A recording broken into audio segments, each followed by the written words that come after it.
Assalamualaikum warahmatullahi wabarakatuh. Jumpa lagi bersama saya Ahmad Hamdani Nasution, dan pastinya masih di channel Ahmad Hamdani Nasution, suatu channel yang siap untuk berbagi informasi dan pengetahuan seputar hukum. Rekan-rekan, di dalam video ini saya masih membahas tentang seputar masalah perceraian, dan yang ingin saya sampaikan di dalam video ini adalah mengajukan gugatan perceraian tanpa saksi. Apakah gugatannya itu akan dikabulkan oleh hakim yang memeriksa dan mengadili perkara itu? Inilah yang menjadi pembahasan utama saya dalam video ini. Namun sebelum kita lanjut ke topik utama, alangkah baiknya jika rekan-rekan yang baru saja bergabung dan menemukan video ini berkenan untuk menekan tombol like dan subscribe, karena like dan subscribe itu gratis. Rekan-rekan, di dalam video ini saya ingin membagikan pengalaman saya ketika menangani salah satu perkara perceraian di pengadilan negeri. Dalam hal ini saya nggak ingin menyampaikan di pengadilan negeri mana, tapi yang jelas gugatan perceraiannya itu diajukan di pengadilan negeri. Nah, sebelum saya mendaftarkan gugatan tersebut, saya kan terlebih dahulu menyampaikan kepada prinsipal atau klien apakah dia memang sudah betul-betul ingin bercerai dengan suaminya, dan kemudian apakah permasalahan dalam rumah tangganya ini masih bisa diselesaikan secara kekeluargaan atau tidak. Lalu yang kemudian, apakah permasalahan dalam keluarganya ini sudah pernah didamaikan oleh pihak keluarga kedua belah pihak, baik suami ataupun istri. Ya, karena memang bagi saya pribadi, masalah perceraian merupakan salah satu masalah yang urgent ya, selain memutus perkawinan. Akan tetapi menurut hemat saya itu juga berpengaruh kepada kondisi psikologis anak, apalagi anak itu masih di bawah umur. Namun ketika si prinsipal mengatakan bahwasanya dia sudah bertekad bulat untuk bercerai dengan suaminya, maka saya pun menjalankan kuasa sesuai dengan apa yang dikuasakan kepada saya, mulai dari membuat gugatan, kemudian mendaftarkan ke pengadilan negeri, mengikuti persidangan, mengajukan bukti-bukti.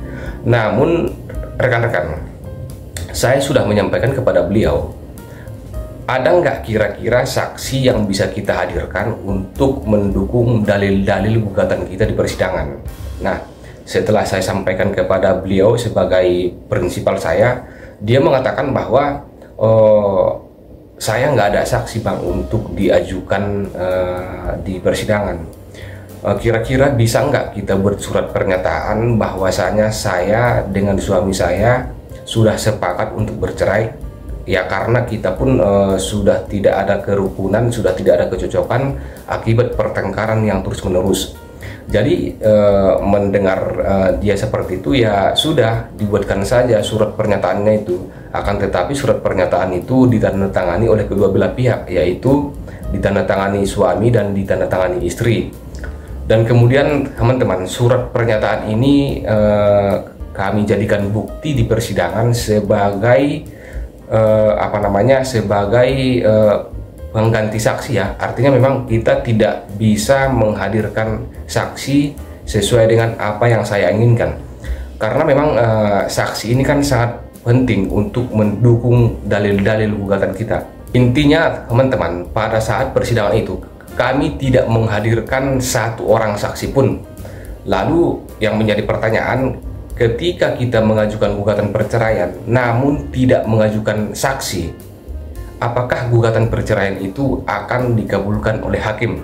Nah, sesuai dengan pengalaman saya, seperti yang saya sampaikan, sesuai dengan pengalaman saya teman-teman, di mana gugatan perceraian yang kami ajukan itu tanpa mengajukan saksi akhirnya dinyatakan tidak dapat diterima oleh hakim. Dan begitu pertimbangan hukumnya saya baca, dan saya rasa pertimbangan hukum dari pengadilan negeri itu cukup beralasan, di mana di dalam pertimbangannya menimbang bahwa oleh karena faktanya penggugat hanya mengajukan satu macam alat bukti saja, yaitu bukti-bukti surat, akan tetapi tidak mengajukan alat bukti lain yakni saksi, maka menurut hemat dan pendapat majelis, perkara ini belum dapat diputus berdasarkan minimal 2 alat bukti yang sah, sehingga oleh karena itu gugatan penggugat harus dinyatakan tidak dapat diterima. Artinya, teman-teman, mengajukan gugatan perceraian tanpa saksi itu bisa saja menyebabkan gugatan kita dinyatakan tidak dapat diterima atau NO. Nah, dalam hal ini kan berarti bisa ditarik kesimpulan bahwa mengajukan saksi ketika mengajukan gugatan perceraian itu sangat penting guna mendukung dalil-dalil gugatan kita. Jadi teman-teman, sesuai dengan tema yang saya angkat, mengajukan gugatan perceraian tanpa saksi, apakah gugatan itu akan diterima oleh hakim? Jawabannya dinyatakan tidak dapat diterima atau need on verdict, atau dengan kata lain disebut dengan NO.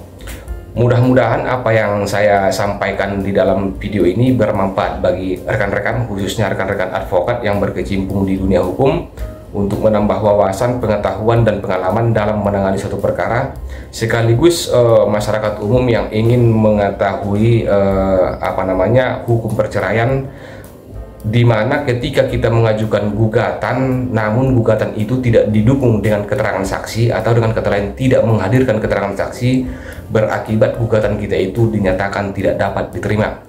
Mudah-mudahan apa yang saya sampaikan dalam video ini bermanfaat untuk menambah wawasan. Akhir kata, saya Ahmad Hamdani Nasution pamit dan undur diri. Assalamualaikum warahmatullahi wabarakatuh.